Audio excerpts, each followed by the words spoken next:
일본이 대만에 보내준 백신으로 대만이 일본에 감사의 뜻을 표한 것도 잠시 상황이 급변하고 있습니다. 대만은 지난달 중순부터 코로나19의 급속한 확산으로 백신 부족 사태를 겪자 일본이 남아도는 물량으로 볼 수 있는 아스트라제네카 백신 124만 회분을 대만으로 보냈습니다. 일본은 동일본 대지진 때 대만이 보내준 의원금에 대한 보답이라며 양국 우정을 모처럼 확인하게 됐다는 부연 설명도 덧붙였습니다. 일본의 모테기 외무상 역시 지난 4일 백신 분야에서도 확실하게 일본의 리더십을 발휘해 나가고 싶다며 백신 외교를 적극적으로 펼치겠다는 생색내기에 여념이 없었습니다. 한때 방역 모범국으로 불리던 대만에서의 코로나 확산이 대만인들에겐 생필품 사재기로 이어질 정도로 충격이 컸습니다. 일찍이 철저한 봉쇄 조처로 코로나 팬데믹에 대응해온 대만은 자연 면역률도 저조해 봉쇄 조치가 풀리면 언제든 확산할 수 있는 환경이었습니다. 즉, 백신 없이는 코로나19를 잡는데 한계에 봉착한 상황이었습니다. 이런 대만에 일본으로부터의 백신 공급은 그 어느 때보다 달콤한 선물로 보였습니다.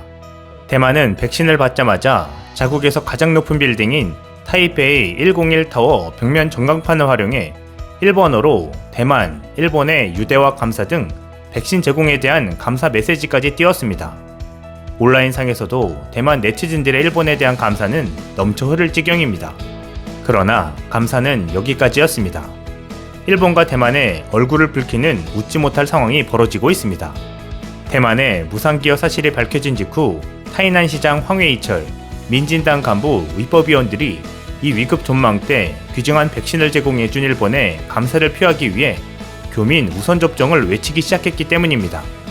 대만에서 30년 넘게 거주해온 일본인들은 대만 정부의 넘치는 호의 표시에 전전긍긍하고 있는 것으로 전해졌습니다.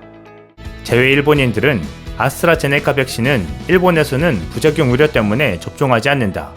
대만도 당초 비축했던 아스트라제네카 백신은 접종하지 않아 이번 감염 폭파로 의료 종사자들이 서둘러 접종했을 정도다. 그걸 교민에게 우선 접종이라고 하는 것은 감사의 뜻도 아무것도 아니다. 일본에서도 접종하지 않는 백신이라면 맞지 않는다라며 강하게 반발했습니다.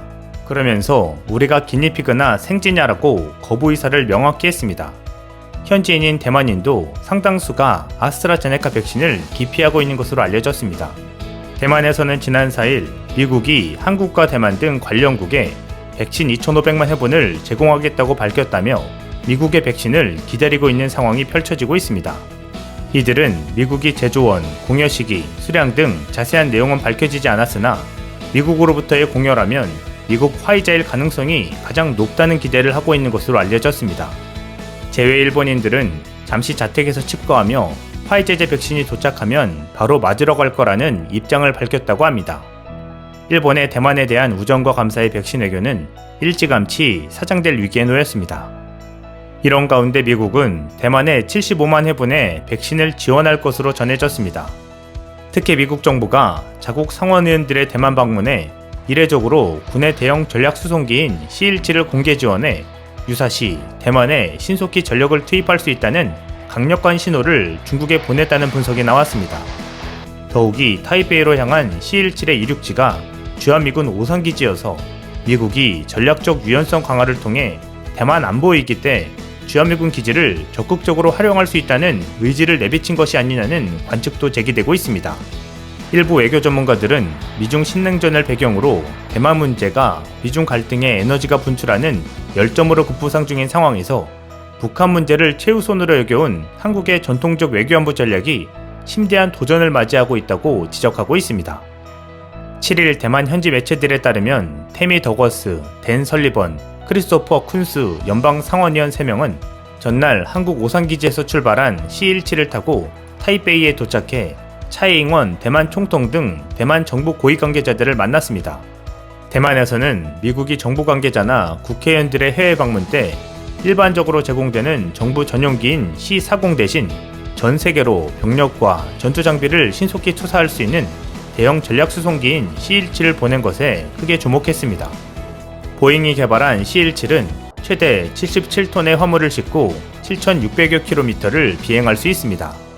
전투 병력과 함께 M1 전차, 스트라이커 경전차, 아파치 헬기 등 대형 전투 장비를 실어 나를 수 있어 미군이 전 세계 어느 곳에서나 신속히 전투를 수행할 수 있도록 지원하는 핵심 전력이라고 할 수 있습니다. 이처럼 미군의 신속 증원 능력을 상징하는 C-17의 이례적 대만행은 중국에 보내는 선명한 경고음의 성격이 짙어 보입니다. 최근 국제사회에서는 중국의 대만 침공 가능성이 과거 어느 때보다 커졌다는 우려가 점차 커지고 있습니다. 미국 인도태평양 지역의 사령관 필립 스콧 데이비스는 지난 3월 대만이 6년 이내에 중국군과 맞닥뜨릴 수 있다고 경고한 바 있습니다. 엘브리지 콜비 전 미 국방부 전략개발 부차관보는 6일 일본 교도통신과 인터뷰에서 중국이 내년에라도 대만을 침공해도 이상하지 않다면서 중국의 대만 무력 침공 가능성을 높게 봤습니다. 일각에서는 만일 이런 일이 실제로 발생한다면 미국이 이를 막아낼 능력과 의지가 있는지에 관한 의문이 제기되기도 했는데 미국이 적어도 C-17의 이례적 대만 착륙이라는 공개 이벤트를 통해 대만 수호 의지를 안팎에 과시한 것으로 볼 여지가 있습니다. 1979년 수교 이후 미중 관계 역사에 비춰봐도 미국의 이번 행동은 상당히 과감한 것으로 평가되고 있습니다. 미국과 대만이 C-17의 타이베이 도착 장면을 대대적으로 내외신에 공개한 건 역시 과거 중국을 자극하지 않으려던 태도와는 차이가 큽니다. 이런 가운데 미국이 C-17의 대만 착륙 작전을 수립하면서 출발지로 한국의 오산기지를 정한 것에도 깊은 전략적 의도를 엿볼 수 있다는 분석이 있습니다. 사실 그간 크게 주목받지 못했지만 미군은 이미 주한미군 전력 일부를 중국 견제 차원 작전에 투입하면서 전략적 유연성을 강화하겠다는 의지를 서서히 드러낸 바 있습니다. 과거 수십 년간 대북 감시에 투입되던 오산기지의 UES 고공정찰기는 작년 말부터 부분적으로 남중국해와 대만 일대 등까지 날아가 중국 견제 임무에 투입되고 있습니다. 이번 C-17의 오산발 대만 비행은 지난달 한미 정상회담 공동성명에 사상 처음으로 대만 문제를 명기한 직후에 이뤄졌다는 점에서 미국이 약속에 따른 행동을 본격적으로 요구하고 나선 것이라는 지적이 나옵니다. 김은규 아주대 미중정책연구소장은 한미 정상회담에서 대만을 공개 언급하는 방향으로 우리가 합의를 해줬기에 미국이 이번에 청구서를 내민 것으로 볼 수 있다며 정상회담에서 한미동맹을 한반도 중심의 대북 군사동맹에서 세계적 차원의 포괄적 동맹으로 전환했을 때 우리가 어떤 의지를 가지더라도 한미동맹이 대중동맹으로 연결되는 측면이 생긴다는 것을 의미하는 것이라고 밝혔습니다. 왕원빈 중국 외교부 대변인은 7일 정례 브리핑에서 미국 의원들이 대만을 방문해 대만 지도자를 만나면서 하나의 중국 원칙을 엄중히 위반했다면서 중국은 이에 단호히 반대하며 이미 미국에 엄정 교섭을 제기했다고 말했습니다.